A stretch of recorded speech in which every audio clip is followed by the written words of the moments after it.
Good morning. Last but certainly not least, we're pleased to have Reverend David Ramirez with us from Union Grove, Wisconsin. You can read his bio. I've never met him before until just about an hour ago, and so I had a chance to explore some of his lectures online and so forth, and was really struck by his thought-provoking lectures. And one particular quotation that I found was a really brilliant observation. He said, "Wokeism destroys patriarchy, since it's ultimately an attack on God as Father, and hierarchy, which is obviously integrated in the order of creation." So he strikes me as someone who has a very astute pulse on culture, underscoring the dangerous trends of that culture on the church and education. And with his interest in history, he shows how the roots of wokeism have already been paved or can be traced back to the Enlightenment, which shouldn't really surprise us since there's nothing new under the sun, and how fathers like Walther were addressing related concerns of humanism and secularism 150 years ago, and we're dealing with that today, and we use them as a guide in trying to address what we're dealing with in our present era. It's a really courageous move for him to delve into relationships of the three estates in these post-COVID times, which are still pretty heated. A lot of people want to push under the rug the way we reacted to COVID, while most of us who are confessional Lutherans that care about how we react in the future aren't willing to do that. Believers still fail to admit the extent to which they messed up the relationship between the three estates, really giving to Caesar what is God's. But COVID was good in shaking up the church to refresh ourselves on those three estates and why they matter. Namely, that all authority derives from God, and the family existed before the state did. So it's really refreshing to see scholars like Pastor Ramirez explore these kind of issues. Now, if you follow the situation in Canada at all, you'll know that my country continues to try to justify a quietist response to the COVID era. Basically, the government was overreaching in all these different ways, and the church caved in and continues to be reluctant in speaking publicly on matters that have to do with the left-hand kingdom. They say, well, theology is something you do in church, and how you live, well, that's really not all that important.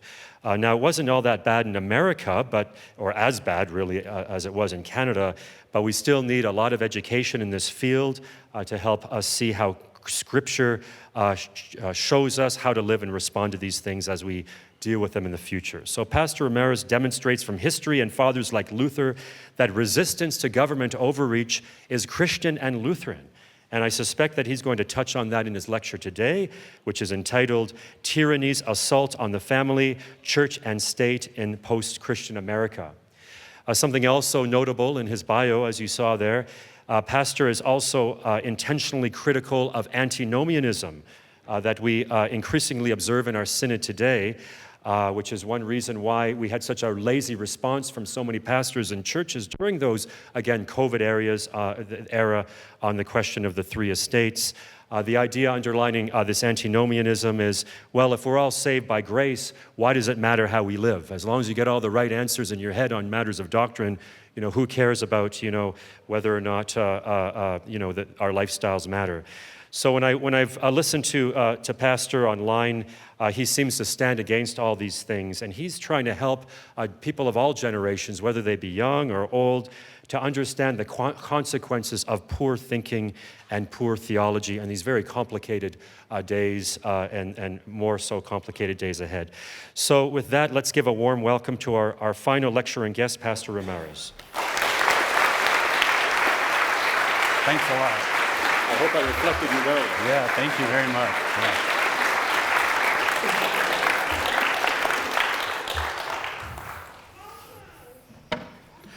Well, it's still good morning, so good morning. I'm really happy to have such a nice introduction. I'm really glad that Dr. Istow made that connection between antinomianism and the COVID response.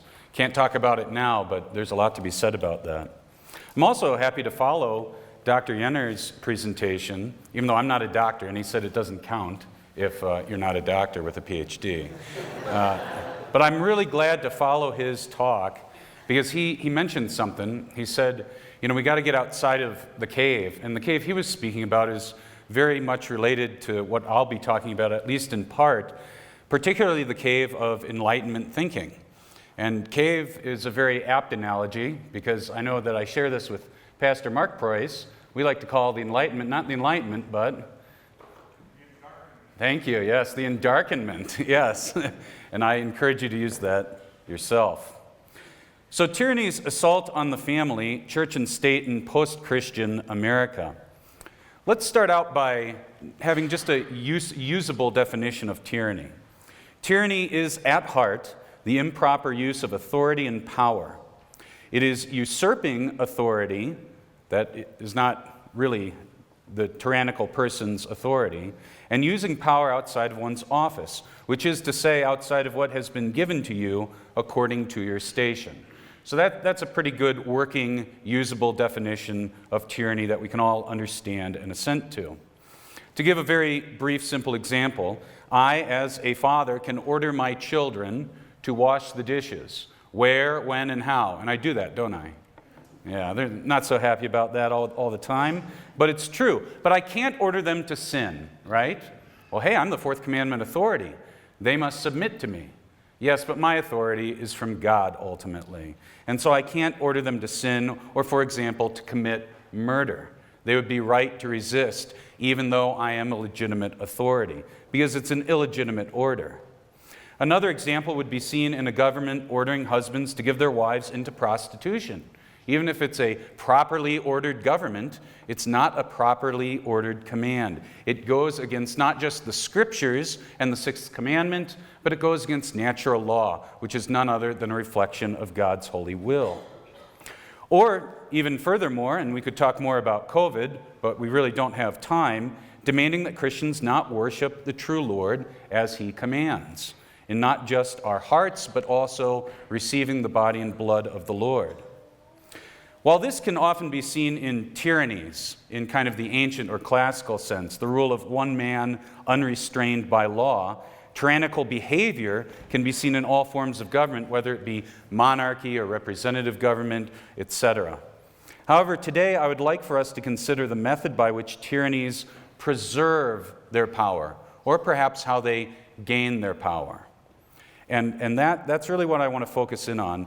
And McPherson last night ruined my joke to start out with this. I wanted to say, let's start out with a little game or a quiz, and this could be the first quiz at Luther Classical College, but he put a quiz on everybody's plate. So could this be the first test?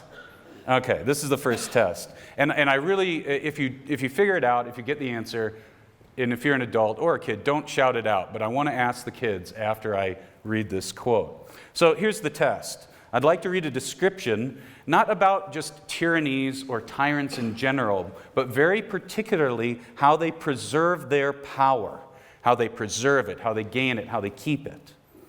And you try to guess the author and what situation he is referring to.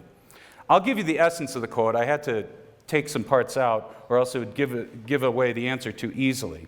But I've summarized his point about tyrants preserving power under 12 headings. So tyrannies are preserved, number one, by the lopping off of outstanding men, those who rise too high. Number two, tyrannies are preserved by putting to death men of spirit and the destruction of the proud. And here, the proud is not like how we naturally think about the proud being someone who's committing the sin of pride. But what this author means is that those who have appropriate jealousy for and will defend their rights, liberties, and responsibilities, which is to say they have appropriate love for the office and their vocation and those that they have been placed over to protect them. Number three, tyrannies are preserved by the prohibition of common meals and club fellowship and education and all other things of this nature. Why? So that the tyrant or the tyrannical government can keep a close watch on the people. Because if they do these things together, it will engender two emotions. Pride, again, not sinful pride, but also mutual confidence. Tyrannies are preserved by the preservation of the formation of study circles and other conferences for debate, so that people don't get to know one another, for familiarity increases mutual confidence in each other. 4, tyrannies wish for the people to be always visible, to get used to presenting themselves so that what they are doing is known, and they become habituated to being humble from always acting in a servile way. Tyrannies want to be informed about any chance utterances or actions, and thus they have informers or spies. 6, another art of the tyrant is to sow quarrels, friends against friends, people against the notables, and the rich especially with one another. It is a device of tyranny to make the subjects poor, so that a guard may not be kept by the citizens, and so that the people are kept busy with their daily affairs. Number 8, the tyrant is a stir-up of war, with the deliberate purpose of keeping the people busy, and also of making them constantly in need of a leader. 9, it is a mark of a tyrant to be distrustful of his friends, unlike a monarch whose strength is actually from their friends. 10, the evil practices of the last and worst form of democracies are all found in tyrannies. Power is given to women in their families in the hope that they will inform against their husbands, and license to slaves that they may betray their masters. For slaves and women do not conspire against tyrants, and they are, of course, friendly to tyrannies, since under them they have a good time. 11, another mark of the tyrant is that he likes outsiders better than citizens, for the outsider enters into no rivalry with him. 12, it is, and this is a general one, it is a general characteristic of a tyrant to dislike everyone who has dignity or independence. Okay, kids, under 18 or under, who am I summarizing? Anybody know? You don't count. you saw me working on it. Anybody know? Yeah, go ahead. Is it Machiavelli? It is not Machiavelli. It is not Machiavelli. Okay, 20 and under. Anybody? Who knows it? Aristotle. Yeah, you're a presenter, you don't get to answer. Yeah, you were going to say Aristotle. Yeah, okay, you win. Excellent. A+. Yeah. So yeah, it's Aristotle. It's Aristotle. Yeah. I mean, he was writing this you can give me book and chapter too. Excellent. I mean, he was writing thousands of years ago. And yet, this is in his Politics, and he's analyzing governments with a tyrant at its head, but also with quite a few nods how democracy in its terminal stage is similar to the rule of tyrants. But I would hazard a guess that you have been reminded of perhaps other governments in today's world.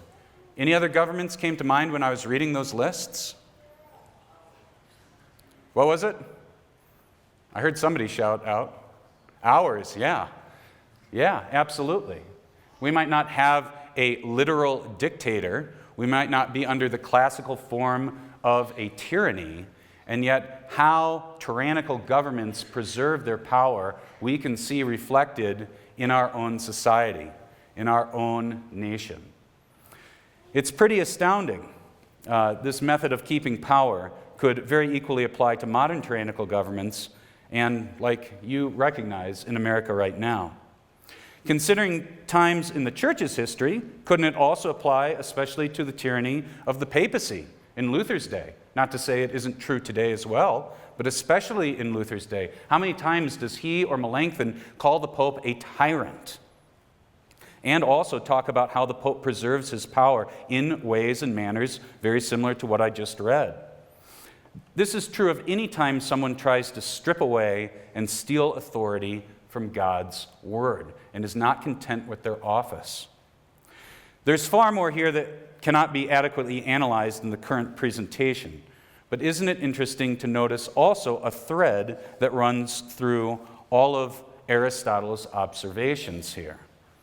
The thread that I'm wanting you to see and recognize between going after men of independence or spirit, or banning clubs or conferences like this, setting slaves against masters or wives against husbands, is that tyranny tries to weaken, undermine, and destroy the particular relationships within a society. A tyrant preserves his power by flattening out the natural hierarchy of a society.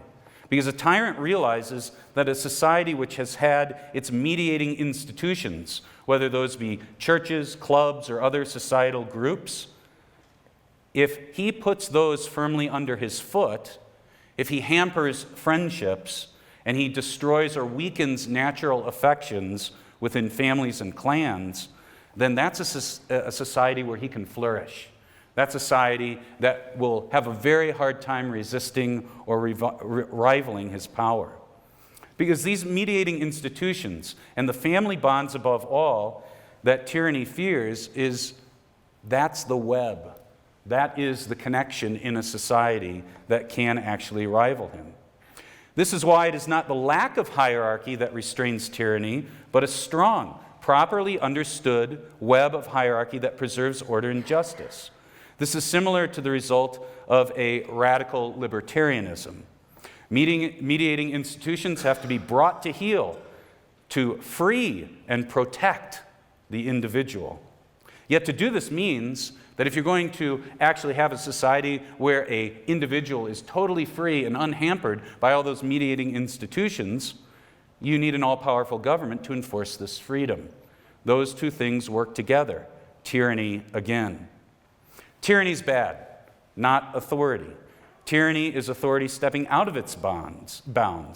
Tyranny is restrained not by unmitigated freedom, but by proper godly authority. True freedom is found in Christ, in his ways, in his order.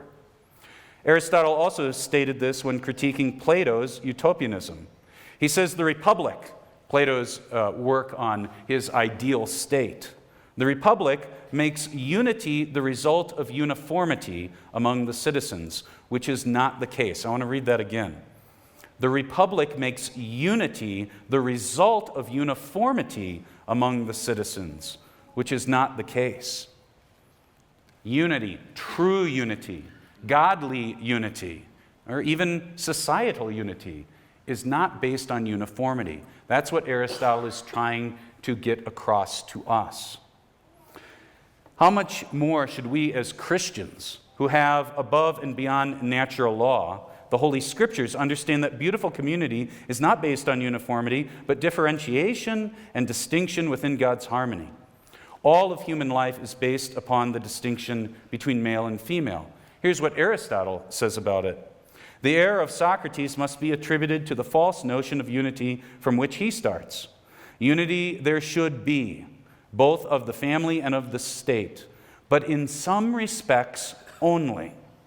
For there is a point at which a state may attain such a degree of unity as to be no longer a state, or at which, without actually ceasing to exist, it will become an inferior state, like harmony passing into unison, or rhythm which has been reduced to a single foot. I love coming to Wyoming and hearing you guys pray before meals. It's beautiful. But what if we said, no, everyone needs to be equal and the same in the body of Christ, and so we shall forbid harmony. You can't sing Feed Thy Children in harmony anymore. Yeah, exactly, right? Yeah. You don't like that, and I don't blame you. But you can imagine a lot of modern people, even good, well-meaning people, thinking that it might even be according to Christian piety to say, no, you know what? People who can't sing harmony will feel excluded. Some people only like singing this part or that part. Yeah, let's just forbid harmony and force everyone to do it exactly the same. But it couldn't even stop there, could it? Because we're by nature different. We can't all hit the notes exactly right. Some of us have deeper or higher voices. There's still the distinction between men and women. And that's Aristotle's point. True unity, true good unity, doesn't actually arise through uniformity.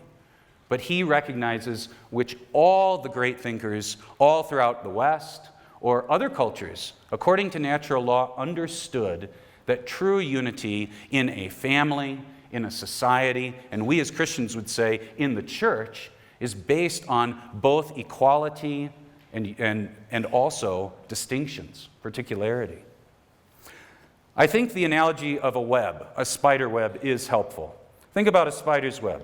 For its size and for how thin all those threads are, it's incredibly strong. But it's also useful and it's beautiful. But these things are not found in the uniformity of all spider webs, are they? No, but rather in their complexity, the harmony of their component parts, and their particularity to the specific circumstances and purposes for which the spider is building. Webs are made up of differing types of silk, such as safety line, sticky silk for trapping prey, and fine silk for wrapping up those bugs. Webs have different structures, shapes, and sizes. Due to only a few differences of circumstances, where in the door frame, how wide is the door frame, a web will have to take on different characteristics to be effective. It is a web of particularity, not uniformity. And this is so different than Enlightenment thought. Enlightenment thought wants to reduce all of these complex questions into easily reducible answers.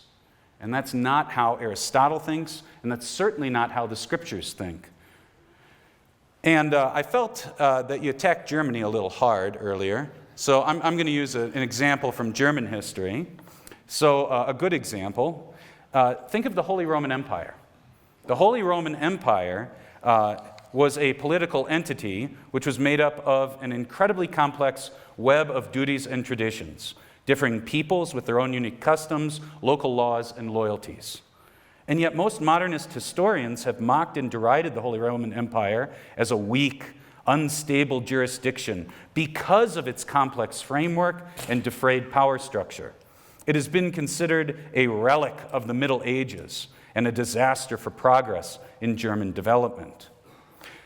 It was considered progress by many that Napoleon destroyed it and wiped it out, and that effectively ended the Holy Roman Empire. And yet, for all the complaining, all the bashing on the Holy Roman Empire, it lasted 800 years, over 800 years. It should be no surprise that it was in the Holy Roman Empire that the Reformation got rolling. From the earthly perspective, precisely because of the defrayed political structure within the empire, Luther was hard to get at. That's why he could be protected. That's why we learn about Frederick the Wise and all the complexities of imperial politics when studying the history of the Reformation. It is also not surprising that the early modern discussion concerning resistance to legitimate authority began in the Holy Roman Empire.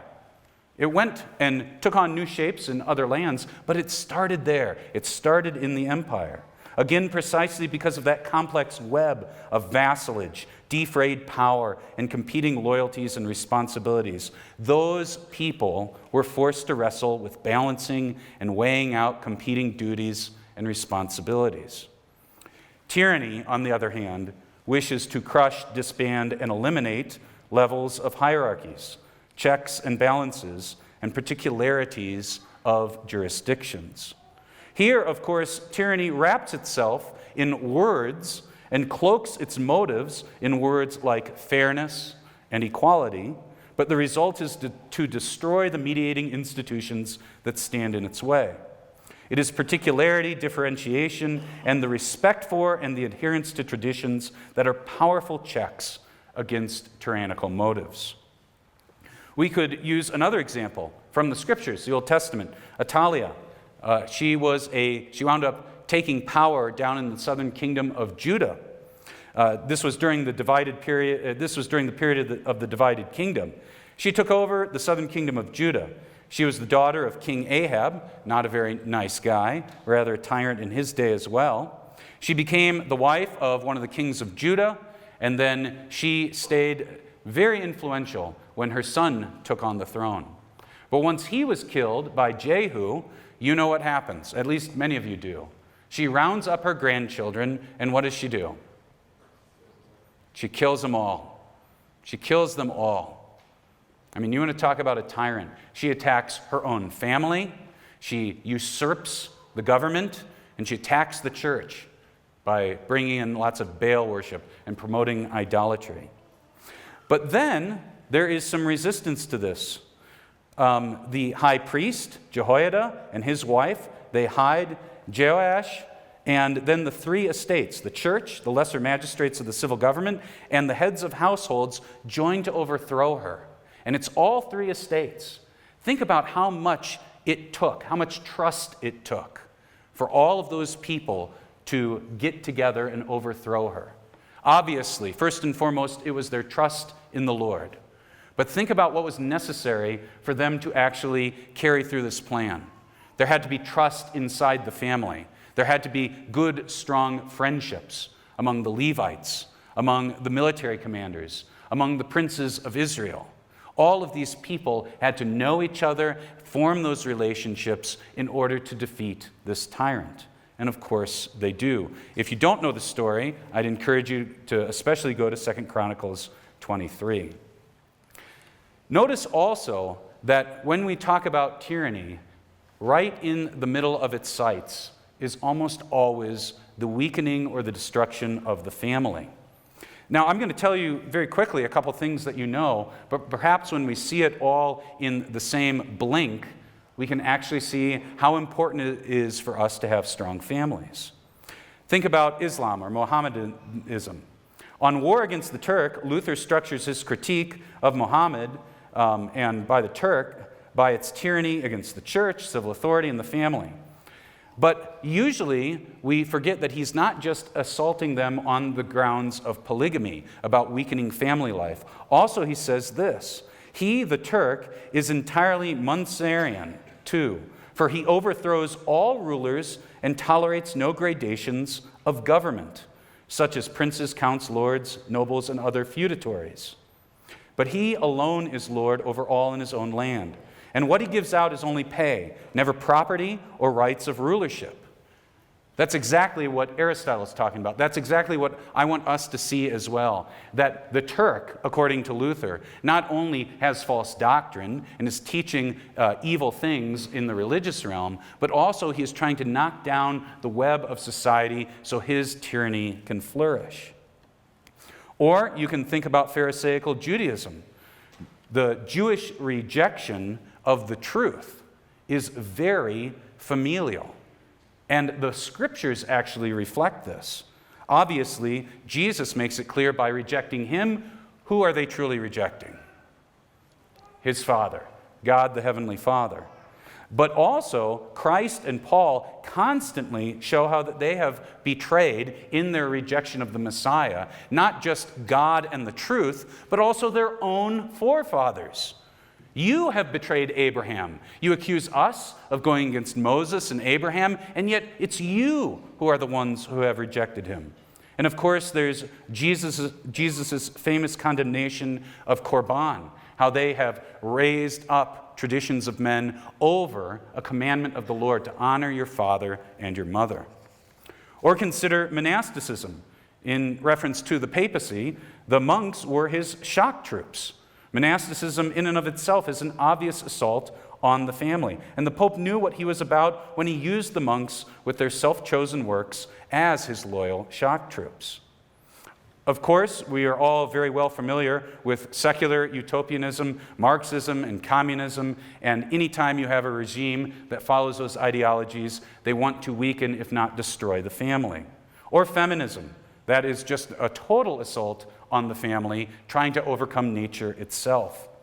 Perhaps you could say that wokeism, or the woke revolution, is bringing the war against reality all together with all of these previous things. It's a hatred of reality itself.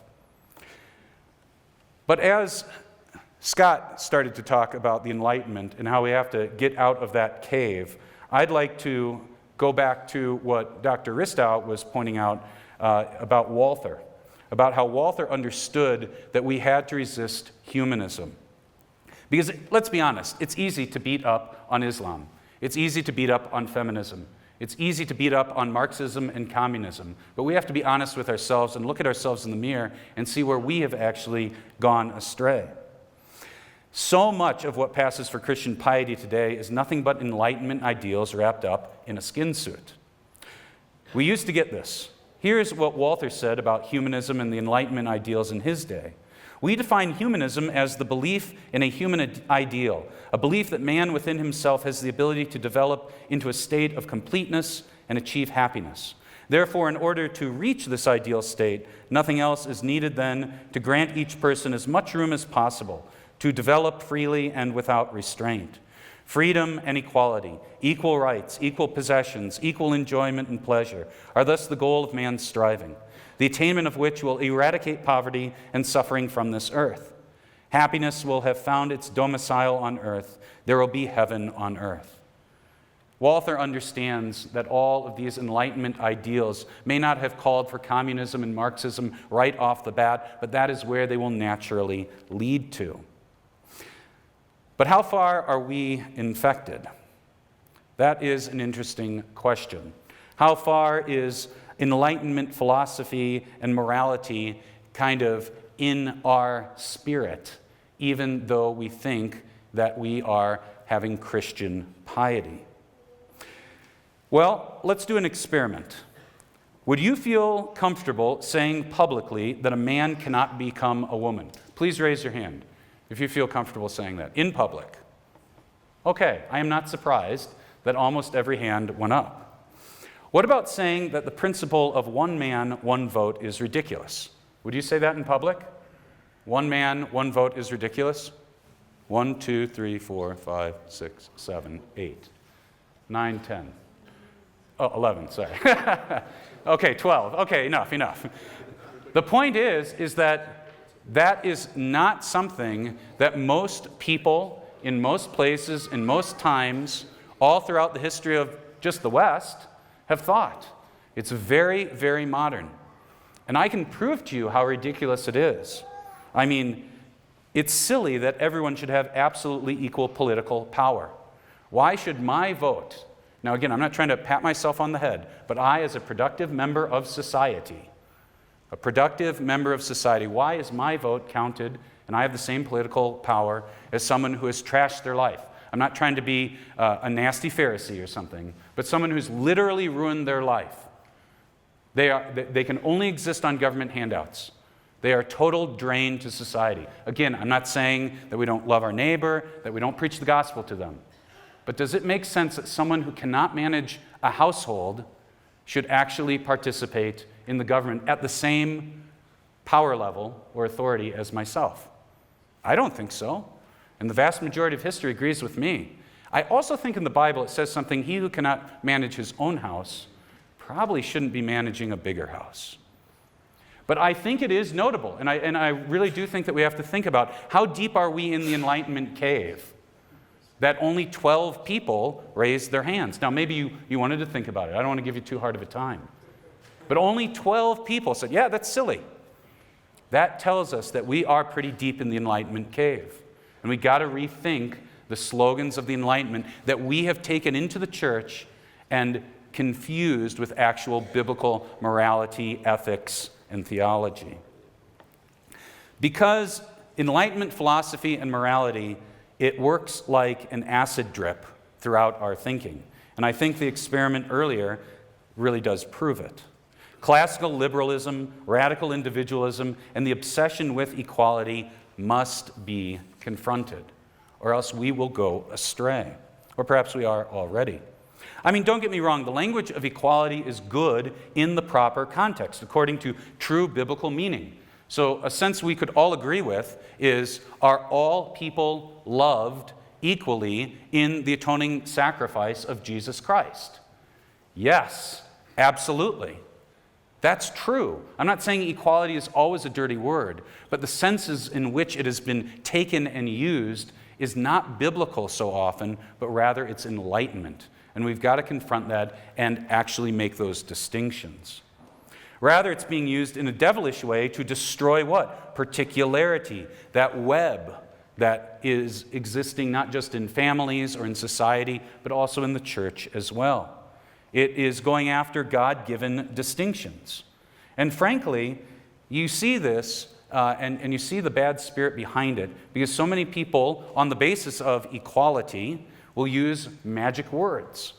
I like to call them magic words or slurs, because people will use them to end an argument. Here, I'll give you an example of some magic words. Words that tell the person that is being spoken to, shut up, get into the cage, the argument's over. People do it all the time. That's sexist. It's a magic word, right? And what's the premise upon using that magic word? You're sexist if you don't what? Think that men and women are equal in every sense. Or racism, or discrimination, or anti-Semitism. All of these magic words are used as a disarmament campaign for us to actually think about issues.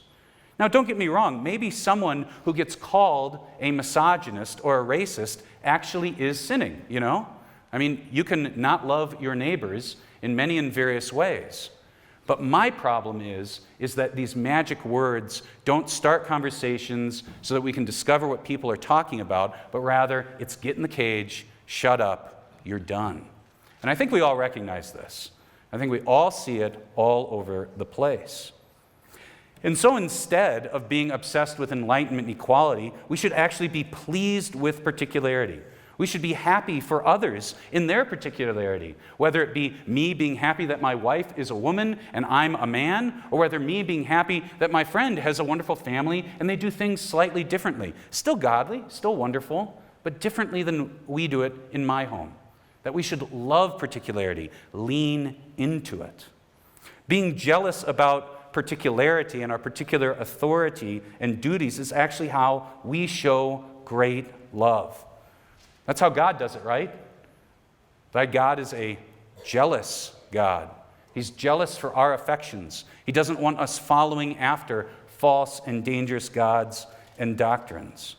And in regards to our own family, frankly, this starts by creating a home culture, saying, yes, I love my family and our unique relationships and situation so much that I'm going to purposely try to create a culture in my own home. Because honestly, that's the best thing that we can all do to stand against tyranny in the United States in 2024, is to actually create a Christian culture in our homes. I want to use just kind of a silly little story to get this point across about actually loving particularity, appreciating it. I used to be a lifeguard on Lake Michigan in Chicago, and the guards, they all joke around with each other, and they tease each other, and they do dirty tricks to each other. I mean, it was a lot of fun. But it was interesting. One day, we were all talking by our picnic benches, and one of our mates, you got the guards, you got the mates, and you got the captains. And this one mate, he said to us, he says, I don't get it. You guys like each other, you pal around, but like it doesn't seem like it was when I was a guard. He knows that he's a mate. He's one of the bosses now, right? But he felt like something was lacking. Now, is this just like, you know, some old guy saying, get off my lawn, back in the day it was always better? No, actually. He was only a few years older than us. But he knew he was a mate, and he was surprised that we didn't have what he had. Well, a few months later, he actually came over to us and he said, I'm so happy for you guys. We're like, why? He's like, now you've got it. Now you have your own thing, your own community as guards. And we're like, well, how can you tell? And he said, and this was very wise of him. It was very, very insightful. Because usually, he said, when I sit or I'm standing near where you guys are sitting, I know exactly who you're talking about and what you're talking about. Now you're using so many nicknames and making fun of people in so many unique ways that I have no idea who you're talking about. I could not identify who you are talking about just based on the nicknames. And he loved it. He loved it because he remembered when he was a guard, 4 or 5 years earlier. And they had nicknames, tons and tons of nicknames for each other. They had formed such a tight-knit community that there were barriers to understanding. It's kind of like languages. I don't begrudge the Germans or the Chinese because they have their own language and thoughts of pattern. I love it. That's part of the true diversity of the nations that God has made.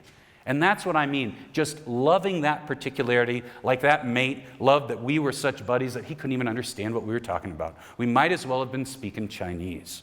It was a really insightful thing, in my opinion. But I know my time is running short, so I'd like to close with 3 things. 3 things, very practical pieces of advice about the defense of the home and how you can put some of this into practice. Number 1, it is harder to make men than women, and we have to be aware of that. Now let me repeat that again. It is harder to make men than women. By nature, I would say, women are formed more by their own nature than training as compared to men. Don't misunderstand me. Men are men by nature, and they need to be trained. Women are women by nature, and they need to be trained. But I'm saying in comparison, if you were to compare pie charts, men actually need more training.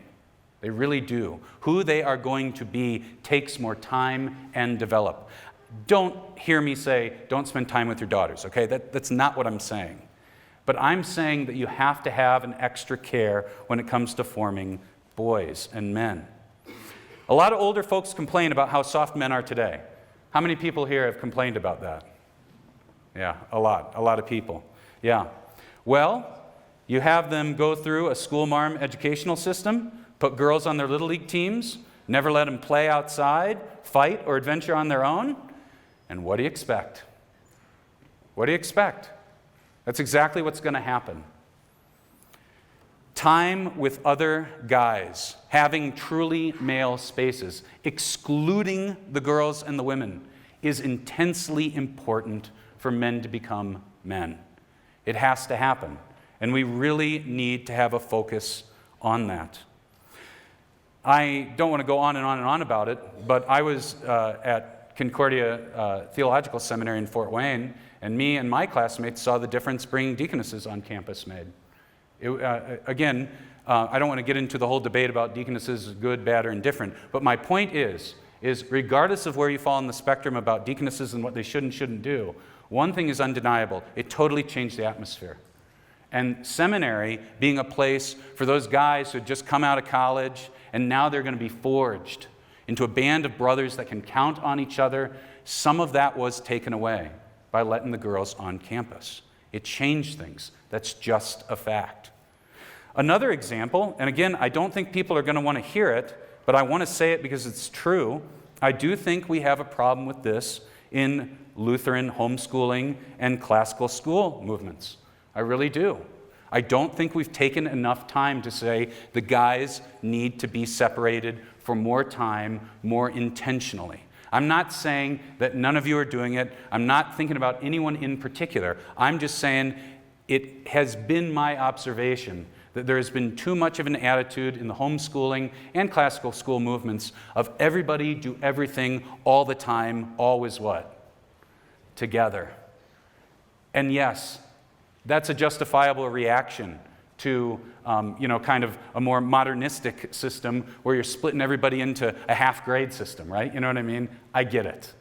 But there can be an overreaction the other time. We all have to take account of that in our families. Number two, another thing that we need and that you can do in your home right away is be involved with finding a spouse for your children. And if I talked more about the guys before, I'm going to talk more about the girls now, especially the girls, because you are giving your daughter to someone who's going to be her head. I'm not saying it isn't important to be involved with the guys too, but it's especially important to be involved with the girls. But what Enlightenment principle always keeps us hesitant to actually get involved? Freedom, right? Self-discovery. You were given to your children for a reason, to help guide them and shape them. And you should be intimately involved in finding them a spouse, especially, again, your girls. Have them pray at night for a spouse, or at least bring it up and talk to them on a regular basis. And don't have too much reticence in using your power and authority. Yes, you can be overbearing, but I don't think that usually in this day and age is the problem. It's rather too little involvement. Last but not least, let's be censorious. Let's censor in our homes. You were dumping on freedom of speech, right? Yeah. Okay, well, let's dump some more on freedom, right? We should be censorious. We really should. There is plenty of time for children who get older and wiser and trained and understand what is good and bad to learn from imperfect resources. But early and young, that's when we need to be super censorious. That's when we need to be careful what is entering into their minds, how they are being trained. They got plenty of time to learn from less than ideal resources, but only the best early on. It's things like this that I think is going to help us create Christian cultures in our home. Having a family culture. And frankly, it is that same type of understanding, the love of particularity, that we see how beautiful Luther Classical College really is. You're here in Wyoming. Who would have thought it, right? You know, in Wyoming, why not the Midwest? Well, that's not how it worked out. Particular men, particular women, particular families all got together and worked this out. I'm not here to give a history of it, but you guys created a thread that is growing and getting stronger. That's part of this big, great web of particularity. It's the same thing of all of our homes, all these little commonwealths and kingdoms. We should love all of the different strands and the different threads and the different circumstances and how God has wonderfully woven us together. It truly is a beautiful thing, and we should see the harmony in it, not some lame uniformity, but actually true harmony. Just as beautiful as when you guys sing, or when you sing and pray before your meals. The one and the many. You want to talk about classical education? That's the debate that rages all through antiquity. The one and the many. How do we understand this? What's the relationship between the two? But we find the answer in our Lord. As I said before, there's a time and a place for equality, but there's a time and a place for particularity. The Lord speaks of this in many and a multitudinous ways, but they're all beautiful ways. The body of Christ. Not everyone is a hand, not everyone is an eye.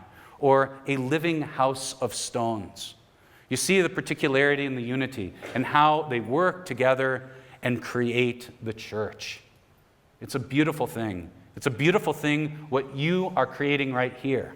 It's wonderful. And I hope that you don't just look to Luther Classical College and say, yeah, this is the answer. It's a answer for maybe some of us. But look to your homes first and foremost. Develop that web. Develop that wonderful understanding and love of your particular circumstances. Because at the end of the day, they're not random. God put you there. And so you should love where you are and who you're with and who you are dealing with. Because it truly is God's will. And we can take confidence in knowing that. That's all I have for today.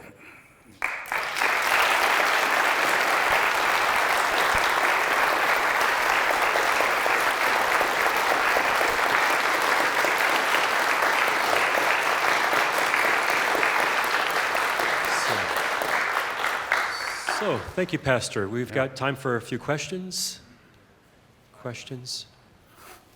Are you here for a question? Yes. Yeah, okay. Thank you, Pastor Ramirez. I remember years ago when we were working together on homeschooling, and you kept saying, make homeschooling great again. And I know I was involved with Classical Conversations, and I remember going to training where I was the only man among a lot of women, and it's a noble venture. You know, we see how bad the public schools are, and the men have to work, and they're not there. So what are some practical tips or pieces of advice that you can give to families so that the man of the home can be more involved in homeschooling and take the time for the young men? Yeah, sure. So I got two very specific and I think practical things in response to that. Number one is, I think ideally, I know not everyone is able to do this, so again, don't get your feathers ruffled. But I do think one thing that can not only get the husband to be involved, but also force him, is that he should be teaching at least one subject to his kids at every level. Not just, we're going to have mom do everything, up until age 7 or 8 or something like that, but that he is actively involved in doing it. Because that not only is going to tie him into the homeschooling process with the kids, but it's also going to tie him and his wife much closer together in actually figuring out how they're going to do it. And he will be more directly involved in creating that culture at home. Number two, I think that it is important for there to be some activity. Because you were talking about the guy thing too. I think this is true more generally. Like the dad should, it's almost natural, be the guy who takes the kids off on adventures, right? But in reference to the guy thing, I think that the dad needs to, really set aside time, and different families are going to do it different ways. That's fine. But an activity that really is, in large part, only with the sons. I'll use an example from my own home. Me and my boys play baseball. We're kind of obsessed with it. Now, on the other hand, we've got a Ramirez league in the backyard, and that includes the boys and the girls. But only the boys are in Little League. And so that's something that we do. And that's a big part of our summer family life. So those would be the two responses. Thank you for your presentation. I really enjoyed it. A lot of things to think about. So I was wondering, as far as the government goes, when they do command us to do things that maybe aren't a sin, but they are kind of controversial, like with the COVID stuff, what should we submit to that? So it really depends on the circumstances, but more in general, I mean, there are illegal orders, like a clear command to sin, but I also think that there's a category that we got to think about, illegitimate orders. Like, is your father here? Yeah. Okay. So if I walked up to you yesterday and I said, you have to wear purple tomorrow. Now, am I a legitimate authority in terms of being an actual father? Yeah. Am I a pastor? Yeah, I am. Is that an immoral thing to command you? No, but it's illegitimate because I'm not your father. Well, I mean, pastors shouldn't order you to wear purple anyway, but you see, you know what I mean? And so you can say respectfully to me or to the government, depending on the circumstances, either A, that's sinful, I won't do it, I must obey God rather than man. Or you can say, hey, government, the line of your authority is here, and you're out here. It may not be sinful, but you're not the one to command me to do that. It's outside of your realm. I mean, think about it like this. If, a Canadian police officer, a Mountie, rode down here and tried to pull you over, well, is he a legitimate officer of the law?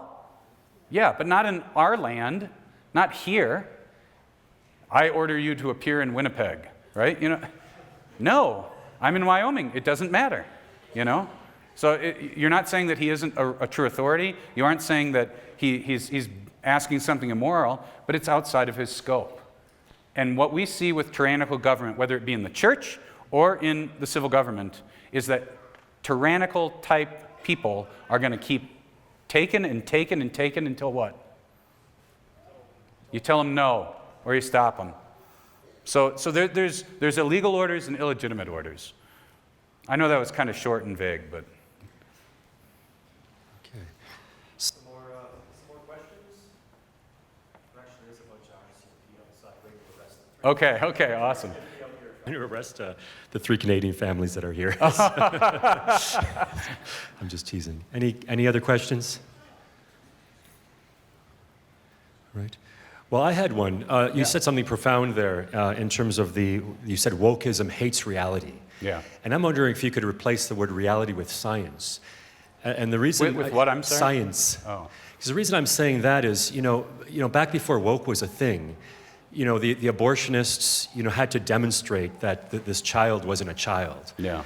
And now it seems like nobody cares. It's just, well, it's my right to kill whatever's in my body. I can kill other human beings. Yeah. Or the homosexuals used to look for, insects or amoebas or something that they could claim was, genderless or both sexes in nature. Yeah. And that just doesn't seem to be any, part of the discourse. I'm just wondering if you could say something more about that wokeism hating reality. Yeah, so I think you were talking about this, about, you can throw up facts and even scientific facts, but how did you say it? That people believe that people are plastic, so it doesn't matter. Well, even if those facts are against us, we'll just change the people or the system or the institution. I mean, inequality, whether it be because of birth or standing or earning lots of money. I mean, a communist always has an answer for that. Sure, maybe those are the facts. Maybe there are people who work harder than others, but we have to create a system where everyone is equal and uniform. And so I think that's the problem with it. But I see your point about, I would put, it's a war against reality, but I would put like facts and science underneath that. Because I don't want to lose the idea of like the nature of reality and more philosophical or theological truths too. But yeah, as a subpoint, yeah, it is a war against facts, it's a war against science, a true science. And it's a war against, reality of how God made us and how we're obviously made, even if you aren't a believer. I don't know if that helps at all. Good. Thanks again. That was terrific. Oh, thank you.